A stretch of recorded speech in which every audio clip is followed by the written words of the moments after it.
So sa Luke chapter 6 verses 27 to 36, napag-aralan natin doon that Jesus calls his true disciples to love their enemies. Show love to them. Do good, bless and pray for those who mistreat you, sabi niya sa kanila. Instead na magiganti sila, ang gusto ng Panginoon na maging response ng kanyang mga disciples is grace towards those who harm and mistreat them. Gusto niya maging katulad natin siya na nagpaparanas ng kindness kahit sa mga wicked and ungrateful people.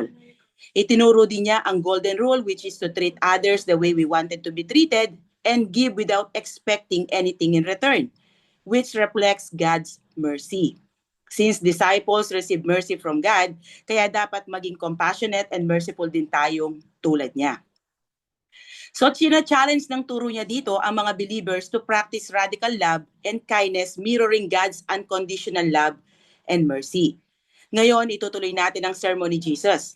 Dito magkakaroon ng linaw sa atin kung ano ba talaga ang ibig sabihin ng command ni Jesus na do not judge, na madalas ginagamit ng mga unbelievers, ganun din ng mga believers na namumuhay sa kasalanan.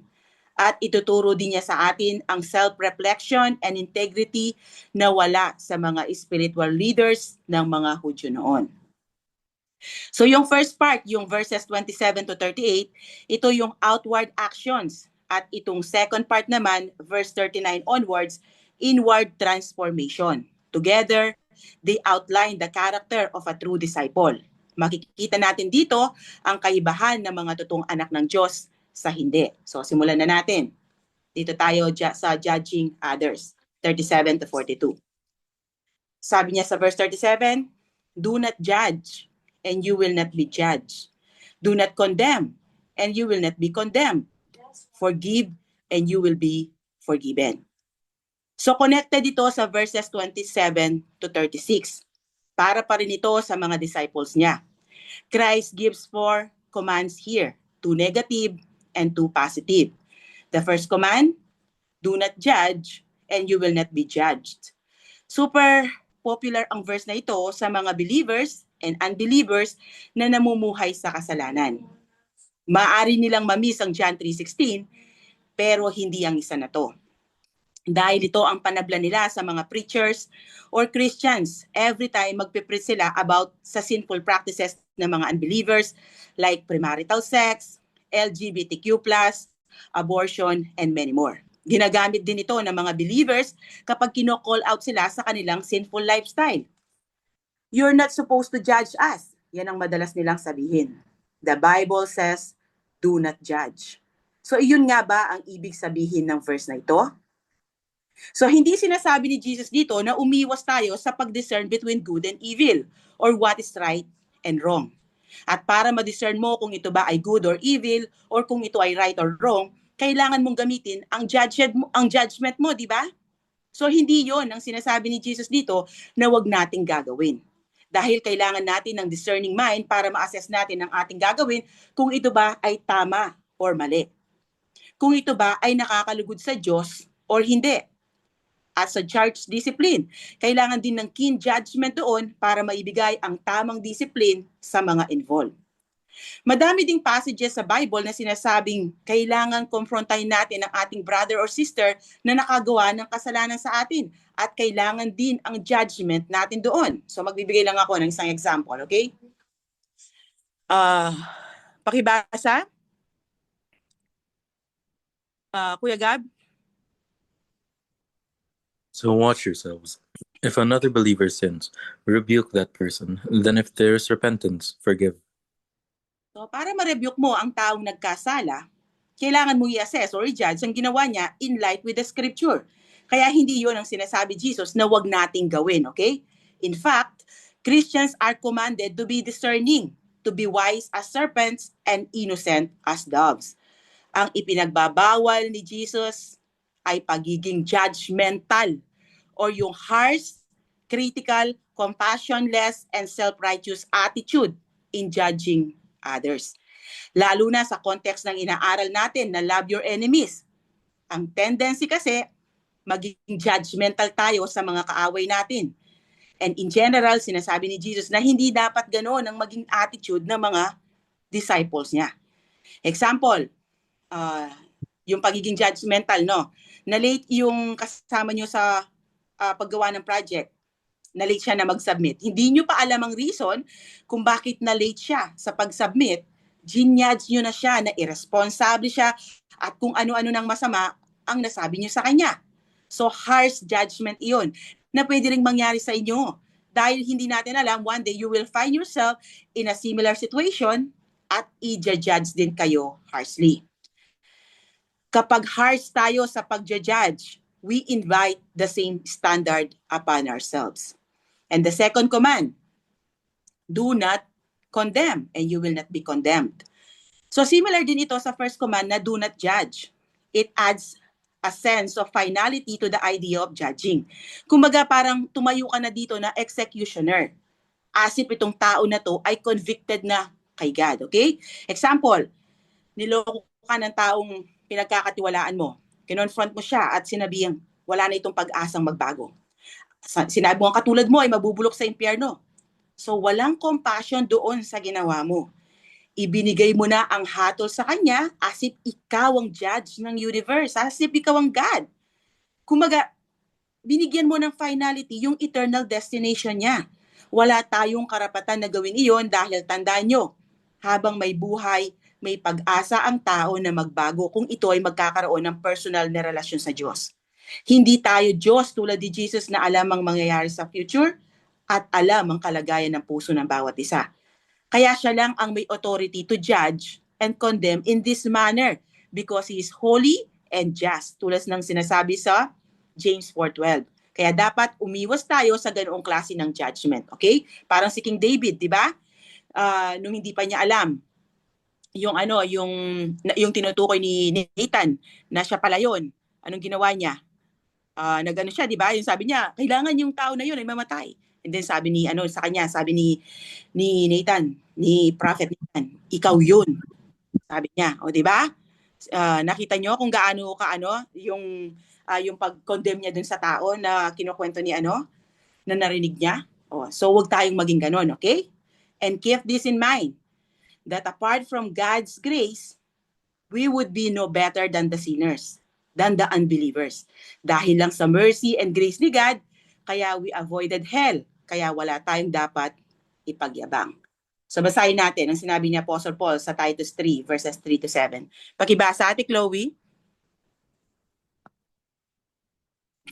Once we too were foolish and disobedient. We were misled and became slaves to many lusts and pleasures. Our lives were full of evil and envy, and we hated each other. But when God, our Savior, revealed His kindness and love, He saved us, not because of the righteous things we had done, but because of His mercy. He washed away our sins, giving us a new birth and new life through the Holy Spirit. He generously poured out the Spirit upon us through Jesus Christ our Savior. Because of His grace, He made us right in His sight and gave us confidence that we will inherit eternal life. Okay, thank you, Ate Chloe. So, in relation sa inaaral natin, kapag galit kasi tayo sa tao, clouded ang judgment natin at nagiging harsh and hypocrite tayo sa pag-judge to the point na kino-condemn na natin sila. Ang gusto ni Jesus, instead of judging and condemning others, Christians are called to forgive. Ito ang third at una sa dalawang positive commands. Forgiveness is central to the Christian life, reflecting God's forgiveness toward us. Tayo ay mga sinful creatures at alam ng Diyos yun. Kaya patient siya sa dealing niya sa atin. Kaya naman He is ready to forgive us kapag lumapit tayo sa Kanya. So dapat i-emulate natin ang character ni God na yun and extend the grace we receive to our enemies. Like Jesus and Stephen, believers are to forgive their enemies no matter how hostile they may be. Huwag tayong mag-hold ng bitterness and grudges sa mga taong nanakit sa atin. Unforgiveness usually affects the one who does not forgive rather than the one who is not forgiven. Kung hindi natin patatawarin yung mga taong nanakit sa atin, every time naiisip natin ang ginawa nila sa atin, para siyang patalim na tumatarak sa puso natin. And as the old adage goes, to not forgive is like drinking a cup of poison and expect the other person to suffer and die. Alam ko, hindi normal or natural sa isang tao ang magpatawad. Hindi ito ang attitude or nature natin, okay? Dahil sinful ang nature natin. Actually, ang nature ng tao ay opposite dito. Aminin man natin or hindi, but we do not like to forgive.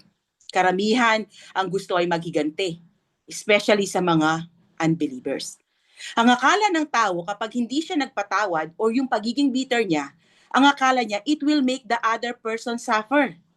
Actually, it's the other way around. Ang taong hindi nagpapatawad ang nagsasuffer the most. Isa pa, ang hindi pagpapatawad ay kasalanan because forgiveness is not an option. It is a command of Jesus. Forgiveness is a word that we do not always want to hear. Ayaw nating naririnig yan dahil feeling natin pinupwersa tayo na magpatawad. Feeling natin nawawala yung free will natin bilang tao. Pero malinaw na sinasabi ni Jesus dito na kung totoong disciple ka niya, gagawin mo itong inuutos niya. Kung si God pinatawad tayo sa pagkakautang na wala tayong kakayahan na bayadan, a debt that is so huge, then ine-expect din niya sa atin na maging gracious tayo sa mga taong nagkasala sa atin at willing din dapat tayo na patawarin sila. Alam ko, this truth is hard to hear and even harder to obey. But our unforgiveness can turn into bitterness na pwedeng gamitin ng kalaban to cause us to go astray. Pakibasa, Ate Laika? Nararapat lamang na magpatawad tayo para hindi tayo madaig ni Satanas. Alam naman natin ang mga binabalak niyang masama. So when Jesus was hanging on the cross, in extreme pain, he not only forgave those who tortured and crucified him, kundi hinihingi pa niya ito ng tawad, di ba, sa kanyang ama. Ang sabi sa Luke 23:34, pakibasa, Kuya Nathan? Then Jesus said, Father, forgive them, for they do not know what they do. And if you forgive, ang sabi ni Jesus, hindi pala. Ang sabi din ni Louis B. Smith, to forgive is to set a prisoner free and discover that the prisoner was you. Kaya kapag nagpatawad tayo, pinapalaya natin ang sarili natin sa bitterness, okay? And if you forgive, and ang sabi ni Jesus, you will be forgiven. Hindi eternal forgiveness ang tinutukoy niya dito, okay? Hindi ito about salvation, kundi yung mga day-to-day sin na nagagawa natin. Paano ka mag-e-expect na pakikinggan ka ng Diyos sa panalangin mo na patawarin ka niya sa mga nagawa mong kasalanan kung ikaw mismo ay hindi marunong magpatawad? Sabi nga sa Mark 11:25, pakibasa, Princess? Kapag kayo'y tumayo upang manalangin, patawarin muna ninyo ang nagkasala sa inyo, upang ang inyong mga kasalanan ay patawarin din ng inyong Ama na nasa langit. So unforgiveness will hinder your fellowship with God. Kapag nag-hold ka ng bitterness sa puso mo, magkakaroon ng parang wall ang relasyon mo kay God, na para bang malayo si God sa'yo. So ang gustong sabihin ni Jesus dito, those who truly experience God's eternal forgiveness will reflect it in their earthly relationships. Magkakaroon sila ng forgiving heart na powerful evidence sa kanilang transformed life by the grace of God. Yan ang sinasabi sa Ephesians 4:32. Pakibasa, Denver? Instead, be kind to each other, tender-hearted, forgiving one another, just as God, through Christ, has forgiven you. So, this teaching reflects God's character. He's merciful and forgiving. He's merciful and forgiving to those who repent. Sabi nga sa Psalm 103, verses 8 to 12. Pakibasa, Ate Rain. The Lord is compassionate with mercy, slow to get angry, and filled with unfailing love. He will not constantly accuse us nor remain angry forever. He does not punish us for our sins, and he does not deal harshly with us as we deserve. And his unfailing love towards those who fear him is as great as the height of the heavens above the earth. He has removed our sins as far from us as the east is from the west. So Jesus calls his disciples to mirror that mercy they received and living out their faith in practical ways. And the final command in verse 38, give and it will be given to you. A good measure, pressed down, shaken together, and running over will be poured into your lap. For with the measure you use, it will be measured to you. This last command calls for generosity. Ina-encourage ni Jesus dito ang kanyang listeners na maging generous sa kanilang pagbibigay. Na huwag silang matakot na sa kanilang pagbibigay, sila naman ang maubusan. Hindi mangyayari iyon. Kaya ang sabi niya, ito ang babalik sa mga taong giver. A good measure, pressed down, shaken together, and running over will be poured into your lap. Yung image na nasa isip ni Jesus dito ay yung marketplaces sa ancient times. Kung tuso or manluloko ang nagbebenta, puro hangin lang ang laman ng cup. Pero yung mga honest na nagbebenta, mini-measure nila ang grain generously para masiguro na makukuha ang full value nito. They fill the cup and then ipe-press down nila yan. Tapos isi-shake nila para sure na walang spaces sa loob or hangin. And then fill it again until it's running over sa lap ng bumibili. So ano ang point ni Jesus dito? Practical application ito ng ating Christian faith. Kung paano tayo mamuhay bilang kingdom citizen. Bilang disciple ni Jesus. Parang sinasabi niya dito na dapat generous ang mga tao niya. At mababasa sa 2 Corinthians 9 verses 6 to 8 that God loves a cheerful giver. Pakibasa, Kuya Gab. Remember this. Whoever sows sparingly will also reap sparingly, and whoever sows generously will also reap generously. Each of you should give what you have decided in your heart to give, not reluctantly or under compulsion, for God loves a cheerful giver. And God is able to bless you abundantly, so that in all things at all times, having all that you need, you'll abound in every good work. He doesn't love a stingy giver. In fact, ang mga Christians ay hindi dapat makilala sa pagiging kuripot. Dahil kung nagtitiwala tayo na si God ang provider natin, hindi tayo magdadamot. Ang tanong ko ngayon, are you stingy or a generous person? Hindi lang ito sa pera, okay? Pwede rin sa ibang bagay. Madali ba kayong lapitan ng mga magulang nyo, kapatid nyo, kaibigan, or kaklase nyo para tulungan sila sa kanilang pangangailangan? Jesus said, I want you to be generous. I want you to give in great measure. And the more you give, the more you'll get because our God is a generous God and not a stingy God. So, this symbolizes God's abundant blessings for those who give freely and generously. This is true and has been tested when it comes to God's generosity with material resources. We can outgive God. Why? He owns everything. And He is the source of every good things in our lives. He will return more to you in one way or another. More than you give to Him. Kung hindi man babalik yan sa material things, meron naman kayong reward, spiritual reward, okay? Proven and tested na namin ito ng asawa ko. Pero dapat, okay, remember, dapat gagawin nyo ito out of love and compassion. Hindi napipilitan at hindi naghihintay ng kapalit or papuri ng ibang tao. Okay? Sa context ng inaaral naman natin, hindi lang material resources dapat tayo maging generous, but also in giving love, blessing, and forgiveness. For with the measure you use, it will be measured to you. Applicable ito sa pagbibigay and sa pagja-judge. Dahil kung generous ka sa pagbibigay mo, babalik iyon sa'yo, sabi ni Jesus. Ganon din kung generous ka sa pagja-judge mo at hindi ka harsh or hypocrite, ganon din ang mararanasan mo.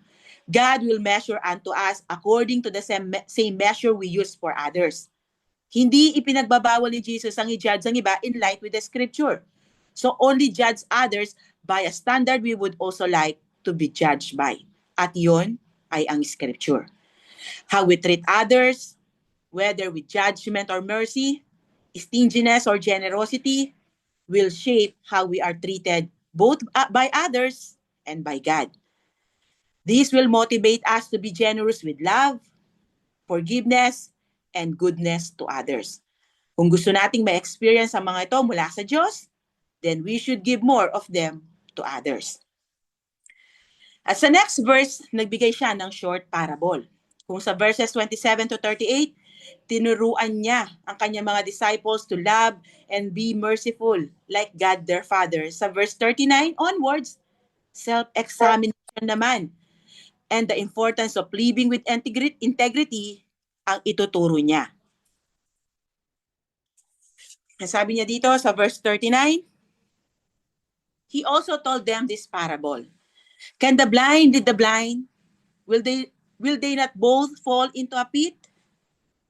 Para pa rin ito sa mga listeners niya, lalo na sa mga nagki-claim na disciple niya pero hindi fully committed sa kanya. Ang point ni Jesus dito is, kailangan nilang pumili at maging discerning sa pagpili ng ifa-follow nila. Kaya they need to choose carefully who they would follow dahil nakataya dito ang kanilang eternal destination. Kailangan nilang pumili between their spiritual leaders like the Pharisees, scribes, and priests o si Jesus Christ. Sabi niya, you have to choose between us. Silang mga spiritually dead or si Jesus na source ng eternal life. Pumili kayo. Ako o ang mga religious leaders nyo. Kay Christ, makikita sa kanyang mga gawa na totoo ang mga sinasabi niya. Samantalang ang mga religious leaders nila, iba ang sinasabi sa ginagawa nila. Kaya ang tanong niya, can the blind lead the blind? So hindi physical blindness ang tinutukoy niya dito, okay? Kundi spiritual blindness. Sa Old Testament as sa New Testament, blindness is used metaphorically to describe a person na hindi naunawaan ang katotohanan na sinasabi ng Bible or walang spiritual insight. Example, sa Jeremiah 5:21. Pakibasa, Ate Hana. Hear this, you foolish and senseless people who have eyes but do not see, who have ears but do not hear. At sa New Testament naman, sa 2 Corinthians 4:4, pakibasa, nandiyan ba si Kuya Briggs? Wala po. Wala po. Yan na lang, si Denver. The God of this age, Satan, has blinded the minds of unbelievers so that they cannot see the light of the gospel that displayed the glory of Christ, who is the image of God. So tulad ng physically blind na tao na hindi pwedeng i-guide ang isa ding bulag dahil hindi nga nakakakita, so he cannot safely or reliably lead another blind person, so ganun din ang mga spiritually blind na tao. Hindi rin sila pwedeng maging guide when it comes in spiritual matters dahil hindi nila nauunawaan ang sinasabi ng scripture. Bulag sila sa katotohanan. At kung gagawin nila na mag-guide, if the blind leads the blind, what will happen? Will they not both fall into a pit? So both of them will fall into a pit or hukay. So pwedeng sa time ni Jesus Christ, pwedeng well yan, okay? Dahil maraming well sa time ni Jesus Christ. At pwede silang masugatan or worse, mamatay. At kung sa spiritual sense naman, ang pag-uusapan ng katumbas ng pit ay hell. Okay? So ganito lang kasimple ang gustong sabihin ni Jesus dito. Yung mga taong sinusunod ang mga leaders or nagtuturo na hindi naman alam ang way sa kingdom ni God ay hindi makakarating doon. Instead, yung nag-guide at gina-guide ay parehas sa pit of hell mapupunta. Jesus was referring in particular sa mga blind religious guides ng Israel, ang mga scribes and Pharisees. Sa account ni Matthew, tinawag niyang blind guides ang mga Pharisees and teachers of the law. Basahin natin. Pakibasa, Ate Chloe. Leave them, they are blind guides. If the blind lead the blind, both will fall into a pit. So mayroon pa niyan sa Matthew 23 kung saan nirebuke niya ang mga maling ginagawa nila. Magbibigay lang ako ng short example, okay? Sa Matthew 23 verses 15 to 16. Pakibasa, Kuya Nathan.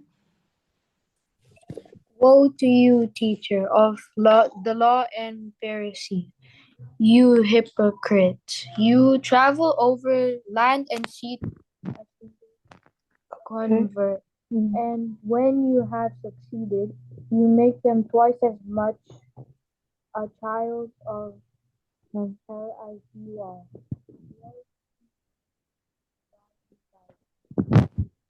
Okay? So si Jesus lang ang pwedeng mag-guide sa atin patungo sa kingdom ng kanyang Ama. Dahil tulad ng claim ni Jesus Christ sa John 14:6, I am the way, the truth, and the life. No one comes to the Father except through me. Because Jesus is the light of the world. Kaya those who follow Him will not walk in the darkness, but will have the light of life. At sa inaral natin sa Luke 4, verse 18, si Jesus Christ lang ang may kakayahan to open the eyes of the spiritually blind. Kaya napakahalaga na ang naglilid sa atin ay totoong mananampalataya kung ayaw nating sa hell mapunta. At dito din papasok ang discernment natin sa mga naririnig o napapakinggan natin. At magkakaroon lang tayo ng tamang discernment kung binabasa natin ang Bible. So again, basahin nyo ang Bible nyo, okay? Sandali.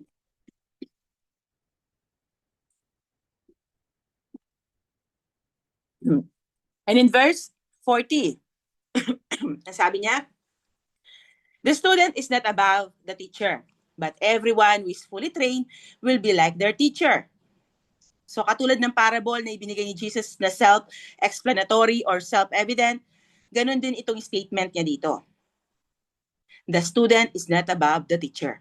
Dahil kung ano lang ang itinuro ng teacher, yun lang din ang matututunan ng student. Unless ang student ay mayroon pang ibang teacher. So kung limitado lang ang alam ng teacher, ganon din ang kanyang estudyante. Sa time ni Jesus, hindi pa uso ang internet. Kaya kung ano ang itinuro sa kanila ng mga teachers nila, yun lang ang malalaman ng mga estudyante niya. At kung mali ang turo ng teacher nila, hindi nila iyon malalaman dahil nga totally nakarely sila sa turo ng teacher nila. So teachers' limitations and errors will certainly be mirrored in their students. Yung mga mali at limitadong kakayahan ng teachers nila ay lalabas din sa kanilang mga students. Hindi sila magiging above sa kanilang teacher, but everyone who's fully trained will be like their teacher. If the teacher did not understand the truth of God, neither would that student. And since yung mga false teachers ay hindi naman mula sa Diyos at hindi rin nila alam ang way papunta kay God, kaya naman they cannot bring people to Him. At ang mga false teachers dito ay ang mga religious leaders ng Israel. Sa time naman natin, yung mga false teachers dito, yung mga hindi sumasampalataya kay Jesus Christ, okay? Hindi naniniwala na si Jesus Christ ay God, incarnate, hindi naniniwala sa ginawa ni Jesus Christ. Kumbaga, hindi kabilang sa sa mga Christian, okay? Sa mga totoong disciple ni Christ. Yun yung mga nagtuturo ngayon na si Jesus ay hindi naman Diyos, hindi naman daw siya Diyos, kundi tao lang siya. Yung mga ganon, okay? Yung mga yun yung mga false teachers. So yung mga nagsasabi na yung mga good works natin, masisave tayo ng mga good works natin, yan, mga false teachers yan, okay? So, parang sinasabi dito ni Jesus sa mga disciples niya na hindi, na yung mga disciples niya na hindi pa fully committed sa kanya, okay? Kung sila ang pipiliin nyo, yung mga religious leaders nila, kung sila ang pipiliin nyo na mag-guide sa inyo, parehas kayong sa hell mapupunta. On the other hand, those who follow Jesus will become like Him. Basahin natin sa 1 John 3:2. Pakibasa, Ate Chloe. Dear friends, we are already God's children, but He has not yet shown us what we will be like when Christ appears. But we do know that we will be like Him, for we will see Him as He really is. So in addition to being spiritually blind, wait. Okay. Wala pa pala tayo doon, okay? So ngayon, dito na tayo sa verses 41 to 42. Ipapakita niya sa atin itong pag-uugali, okay, ng mga religious leader nila. Sabi niya dito, why do you look at the speck of sawdust in your brother's eye and pay no attention to the plank in your own eye? How can you say to your brother, brother, let me take the speck out of your eye, when you yourself fail to see the plank in your own eye? You hypocrite. First, take the plank out of your eye, and then you will see clearly to remove the speck from your brother's eye. So, bukod sa pagiging spiritually blind ng mga religious leaders nila and ignorant sa divine truth, ang isa pang characteristic ng mga false teachers ay lack of integrity. Sila ay mga hypocrites. So, ito ang cartoon-like illustration sa sinabi ni Jesus Christ. Pinipicture nito ang pagiging hypocrite ng taong pinupuna ang speck of dust sa mata ng kanyang kapatid or kapwa, but fail to notice the lag or yung troso na nasa kanyang mata. Nakita nyo yung difference? Napakaliit lang ng speck of dust kung ikukumpara sa lag na mayroon ang mga false teachers. Yung kanila ay large beam sa mga floor or roof sa paggawa ng building. Kaya ang sabi ni Jesus sa kanila, how can you say to your brother, brother, let me take the speck out of your eye, when you yourself fail to see the plank in your own eye? Parang ganito lang yan. Paano makakapag-opera ang blind ophthalmologist na may troso pa sa mata? Hindi, di ba? Malabong mangyari yun. Sinasabi dito ni Jesus sa mga religious leaders na sila ay blinded sa kanilang massive sin of self-righteousness. Kaya wala sila sa position to deal with the lesser sins of others. Anong tawag ni Jesus sa ganitong tao? Hypocrite. Kaya ang sabi ni Jesus sa kanila, you hypocrite, first take the plank out of your eye, and then you will see clearly to remove the speck from your brother's eye. Itama muna daw nila ang mali nilang pamumuhay. Magrepent muna sila sa kanilang pagiging self-righteous, then they would be able to see clearly the sins of others. Di ba? Lagi nilang pinupuna si Jesus Christ. Wala namang ginagawang masama si Jesus Christ. Ganoon sila. Hindi nila nakikita yung mali nila, kundi yung mali lang ng iba. At ang worst, yun nga, si Jesus Christ, wala namang maling ginagawa. Pero, pinupuna nila. Tapos yung tax collector, di ba, na nagdarasal, napaka-hypocrite nila. Nung nakita nila yung tax collector na nagdarasal, sabi nila, salamat Lord, hindi ako katulad ng tax collector na to. Di ba yung mga ganun sila ka-hypocrite? Hindi nila nakikita yung sarili nilang kasalanan, kundi ang nakikita nila yung kasalanan ng iba. So, the Lord repeatedly denounced the Jewish religious leaders as hypocrites who outwardly appear righteous to men but inwardly are full of hypocrisy and lawlessness. So parang sinasabi dito ni Jesus, ito ba ang pipiliin nyo na mag-lead sa inyo? They are whitewashed tombs, sabi niya sa Matthew 23:27. Bakit nasabi niya yon? Dahil maganda ang mga nicho or tombs sa labas, pero ang laman ay nabubulok na bangkay. Ganon din sila, maganda sa panlabas, pero ang puso ay marumi, dala ng kasalanan. Sila ay spiritually dead because of their sins and the things they did against God. At iyon ang ipapakita ni Jesus sa mga susunod na verses. So verses 43 to 45 focuses on how one's character and inner life are revealed through actions and words. So a tree and its fruit. 43, no good tree bears bad fruit, nor does a bad tree bear good fruit. So again, self-evident din ito. Ang ginamit naman niyang illustration dito to make his point ay sa agriculture. Makikita sa bunga na pinoproduce ng puno ang health condition nito. Ang bunga nito ang indicator kung ang puno ay maayos. Dahil walang mabuting punong kahoy na namumunga ng masama. At wala ring masamang puno na namumunga ng mabuti. Bukod doon ang mga puno na nagpo-produce ng mga good fruit or yung nakakain na fruit, hindi sila magpo-produce ng inedible fruit or yung mga hindi nakakain na fruit and vice versa. Kaya nga, ang sabi niya sa next verse, each tree is recognized by its own fruit. People do not pick figs from thorn bushes or grapes from briars. Kaya nga may kasabihan, kung ano ang puno, siya rin ang bunga. Plants produce fruit according to their nature. Kung ilalagay natin ito sa spiritual matter, or spiritual sense, the bad trees are the religious leaders of Israel or false teachers sa time natin ngayon. Mababasa natin yan sa parallel account sa Matthew 7 verses 15 to 16. Pakibasa.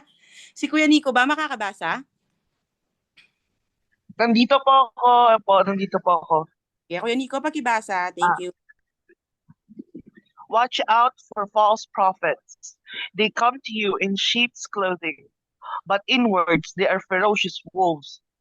But their fruits you will recognize them.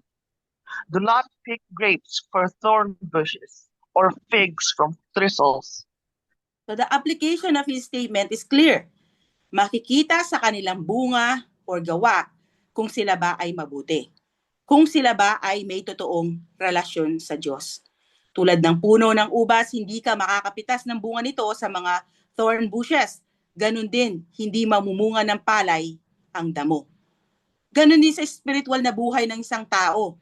Hindi siya makakapamuhay sa mga turo ni Christ kung wala sa puso niya ang mga ito. Dahil lalabas sa pananalita at sa gawa kung ano ang nasa puso natin. Kaya ang sabi niya sa verse 45, a good man brings good things out of the good stored up in his heart. And an evil man brings evil things out of the evil stored up in his heart. For the mouth speaks what the heart is full of. Just as trees produce fruit in keeping with their nature, so ganon din sa mga tao. A good man brings good things out of the good stored up in his heart. Yung puso ng mga righteous na na-transform dahil sa regenerating work of salvation ni Jesus Christ, hold good treasure in their hearts. Dahil kung ano ang nasa puso natin, yun ang lumalabas sa ating words and action. Kaya nga, ang binabago ng Diyos kapag tayo ay born again, ay ang puso natin. Basahin natin sa Ezekiel 36:26-27. Pakibasa, Ate Princess. Bibigyan ko kayo ng bagong puso at bagong espiritu. Ang masuwayin ninyong puso ay gagawin kong pusong masunurin. Bibigyan ko kayo ng aking espiritu upang makalakad kayo ayon sa aking mga tuntunin at masunod ninyong mabuti ang aking mga utos. So kung ang law ni Christ ang siyang nasa puso natin, ito ang lalabas sa atin. Ito ang makikita sa pamumuhay natin. On the other hand, an evil man brings evil things out of the evil stored up in his heart. For the mouth speaks what the heart is full of. The hearts of the unbeliever hold evil treasure. So katulad ng puno na nare-reveal ang nature nito sa kanyang bunga, so ganun din sa tao. What they say reveals the nature of their heart. Since lumalabas sa bibig kung ano ang nasa puso natin. Sabi ni Jesus Christ sa Matthew 15:18. Pakibasa, Laika. Ngunit ang lumalabas sa bibig ay nanggagaling sa puso. Iyan ang nagpaparumi sa tao. Kahit few minutes mo lang makausap ang isang tao, magkakaroon ka na ng idea kung ano ang nasa puso nito. A person's words and actions reflect the condition of their heart. A good heart leads to good deeds and words, while a corrupt heart lead to bad word and action. Those who follow false teacher, spiritual teacher, yung mga false spiritual teachers will manifest the same corruption that they do. Dahil kung ano ang teacher, ganun din ang student. Kung spiritually blind ang teacher, ganun din ang kalalabasan ng kanyang student. Kaya only those who follow the Lord Jesus Christ can produce the fruit of repentance that marks a transformed life na sinasabi sa 2 Corinthians 5:17. Pakibasa, Ate Rain.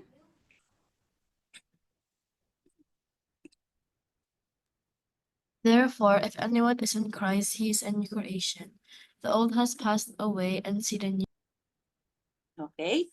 So ngayon, nandito na tayo sa last part ng ating lesson. The wise and foolish builders. Sa verse 46, Jesus challenges his listeners to make a choice. Okay? Tignan natin. Sabi niya dito, "Why do you call me Lord, Lord, and do not do what I say?" Part ng buhay ng isang tao is to make decisions. Everyday ginagawa natin yan. Kahit kayong mga estudyante pa lang, may time na kailangan nyo mag-decide, di ba? Like career path, school na papasukan, mga friends na sasamahan, yung mga beauty products na inyong ginagamit, damit na inyong sinusuot, or pagkain, or kung gusto nyo bang kumain or hindi, kakain ba kayo or hindi, or mag-exercise ba kayo or hindi, etc. Okay? At sa bawat pagpili natin, may consequences. Pero itong mga examples na ibinigay ko, ay wala ang mga yan kung ikukumpara sa mga desisyon na ginagawa natin para sa ating spiritual life. Dahil ito ang pinakamahalaga sa lahat. Dahil nakasalalay dito ang ating eternal destiny. At dito sa inaaral natin, napakahalaga na ang piliin ng mga nakikinig dito ay si Jesus Christ dahil siya lang ang way kay God the Father. China-challenge niya dito ang mga Hudyo na nandoon at nakikinig sa sermon niya pero hindi pa fully committed sa kanya. Many Jews were fascinated by him dahil sa mga miracles at teachings niya. Kaya nga saan man siya magpunta, sinusundan siya ng napakaraming tao. And some even identified themselves as his disciples and affirm him to be in some sense their master or teacher. Ganun pa man, marami sa kanila ay hindi talaga possessor ng saving faith. Marami sa kanila ang hindi pa totoong disciples.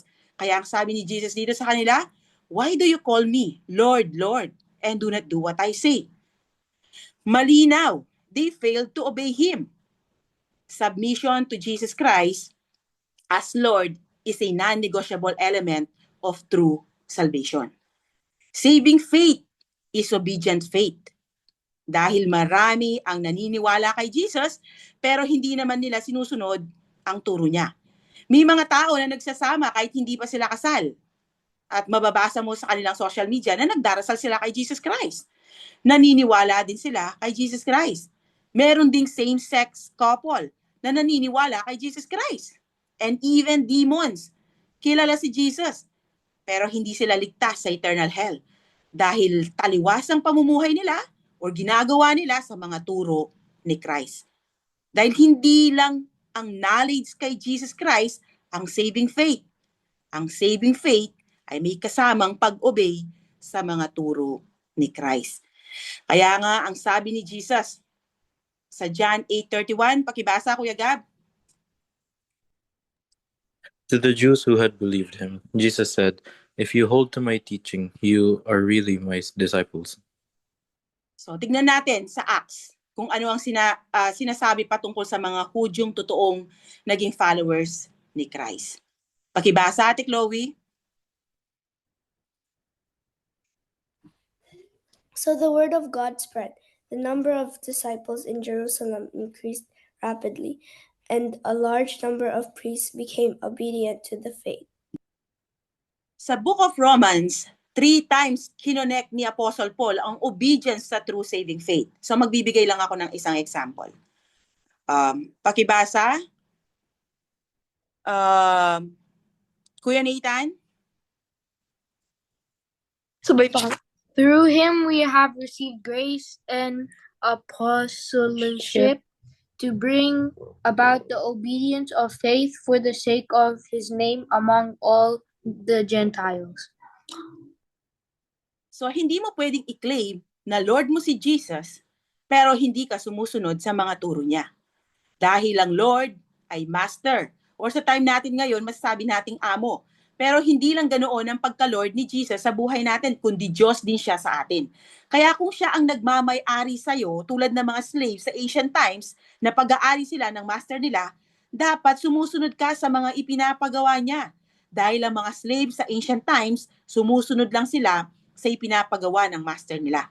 Kaya only those who obey Jesus, dahil mahal natin siya, ang totoong may eternal life. Ang totoong may salvation na tinanggap tulad ng sabi sa Hebrews 5:9. Pakibasa, Ate Princess? At nang siya'y maging ganap, Siya ang naging sanhi upang magkamit ng walang hanggang kaligtasan ang lahat ng mga masunurin sa Kanya.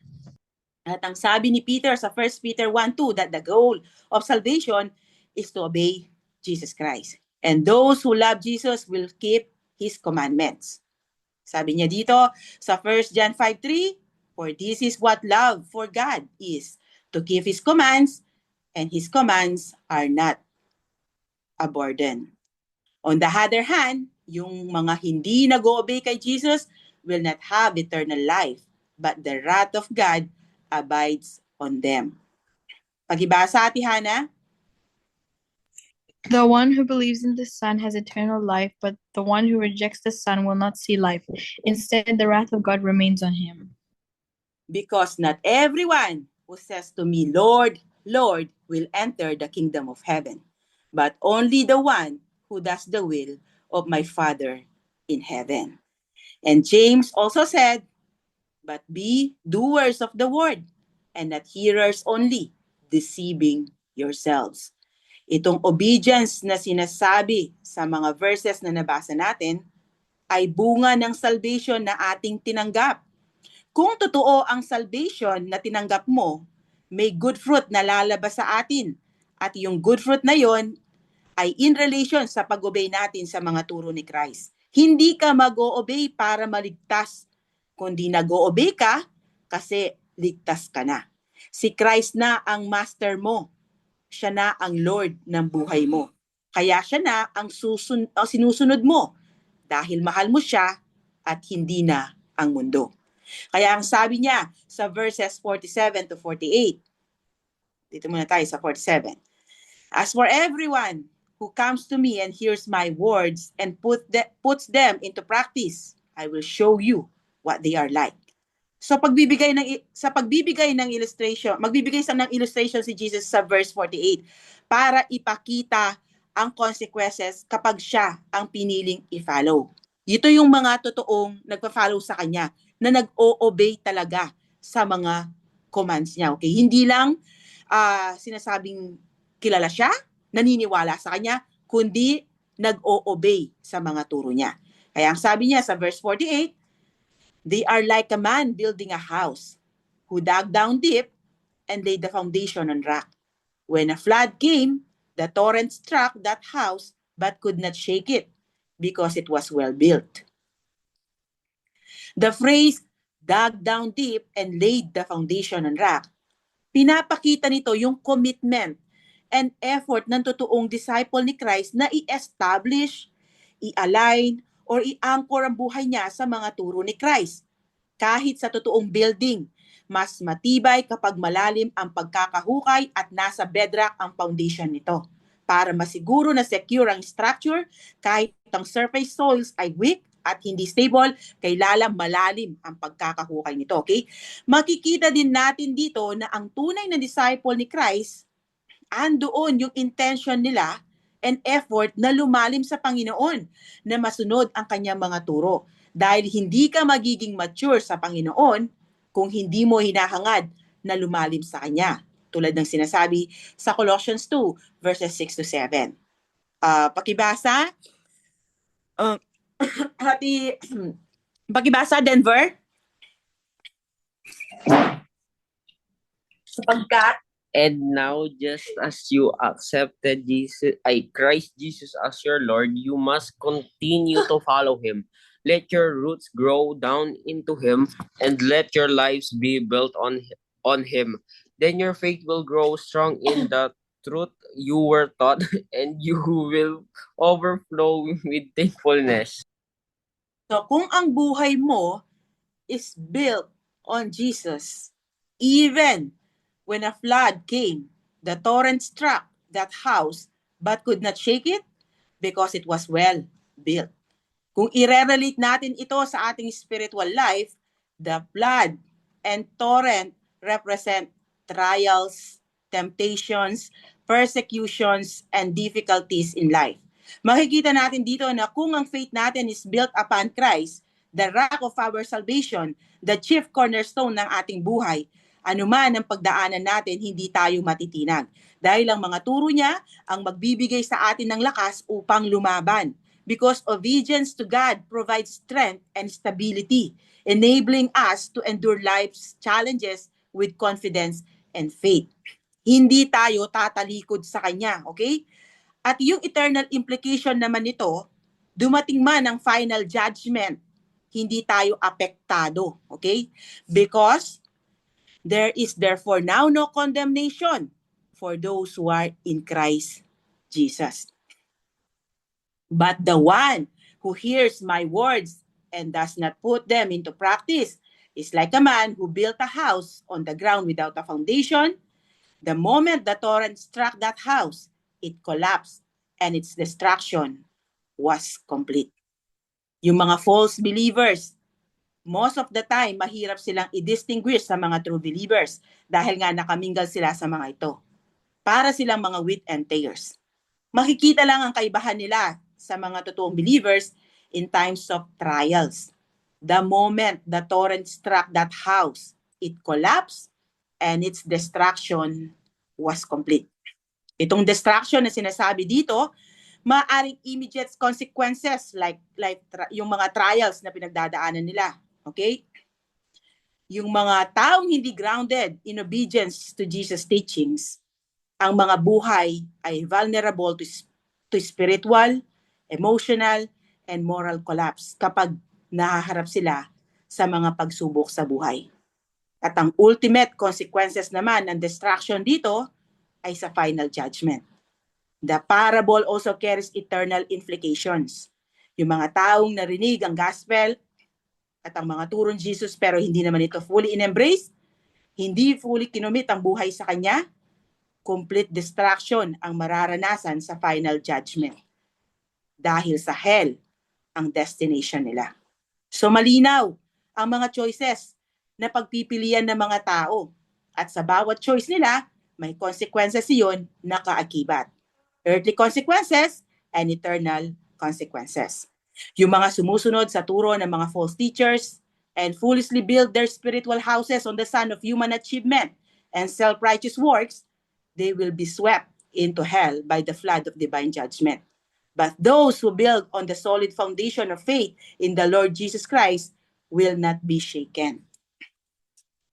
Those who build their lives on the foundation of the gospel have nothing to fear from the storm of judgment, since Jesus promised, "Truly, truly I say to you, he who hears my word and believes him who sent me has eternal life and does not come into judgment, but has passed out of death into life."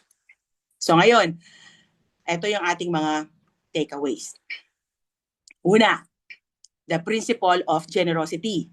Sa verse 38, be generous hindi lang sa pagbibigay ng mga material things or pera, kundi maging generous din sa pagpapatawad at pagja-judge sa iba. Kung paano natin tinrato ang iba, whether with kindness, forgiveness, or material blessing, ganun din ang babalik sa atin. Wait lang. And then, yung next natin,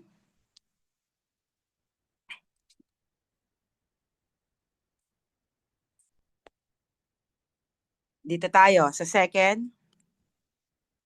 It is important to choose wisely who you follow. Hindi yata sa verse 38 yan. Verse 39 yan. Nagkamali lang ako ng ano. Hindi ko siya na-edit, okay? So, maging wise sa pipiliin yung leaders and mentors. Huwag kayong susunod sa taong hindi nyo naman nilook up or hindi nyo gusto ang pamumuhay. Bakit ka magpapalo sa taong taliwas sa buhay na gusto mo? Ganon din sa ating spiritual na pupumuhay. Our spiritual mentors must be grounded in truth and wisdom, as their guidance will influence our path. And number 3, it's important to evaluate yourself first before pointing out someone else's fault. Sa verses 40 to 42. Bago natin punahin ang mali ng iba, i-evaluate muna natin ang ating sarili. Sa ganitong way, malilesen ang pagiging judgmental natin. And true growth and influence begin with self-awareness and humility. And number 4, your actions reflect your heart. Verses 43 to 45. Madaling sabihin na mahal mo si Jesus, pero kung hindi naman ito nakikita sa iyong mga gawa, lip service lang iyon at walang totoong salvation. Dapat nagtutugma yung sinasabi mo sa pamumuhay mo. Kung sinasabi mong follower ka ni Jesus, then dapat makita yon sa pamumuhay mo because your words and deeds reveal the condition of your heart. And lastly, believe and obey. Verses 46 to 49. Makikita dito na ang true faith ay hindi lang intellectual acknowledgement kay Jesus Christ, kundi may kasamang pag-obey sa kanyang mga turo. It combines belief and practice. A true saving faith leads to trustful submission to God's will and results in actions that align with Jesus' teachings. Kaya faith without action will result in complete distractions. Faith and obedience manifest the inseparable two sides of the coin of salvation, which Apostle Paul calls the obedience of faith in Romans 1:5. So ang totoong na born again, ang totoong disciple ni Christ ay may pagbabago na makikita sa kanyang buhay. Imposibleng wala dahil ang Almighty God ang nagdudwell sa kanya. Kaya maganda na i-examine din nyo ang sarili nyo in light with the scripture. Kung kayo ba ay totoong saved, kung kayo ba ay totoong possessor ng eternal life or hindi. Sabi nga ni Apostle Paul, examine yourselves to see whether you are in the faith. Test yourselves. Do you not realize that Christ Jesus is in you? Unless, of course, you fail the test. Ang eternal destination nyo ang nakataya dito, kaya wag nyong ipagwalang bahala ito, okay? Examine yourselves. So dito nagtatapos ang ating chapter 6. So God willing, magkita-kita tayong muli next week, okay? So God bless everyone. To God be all the glory.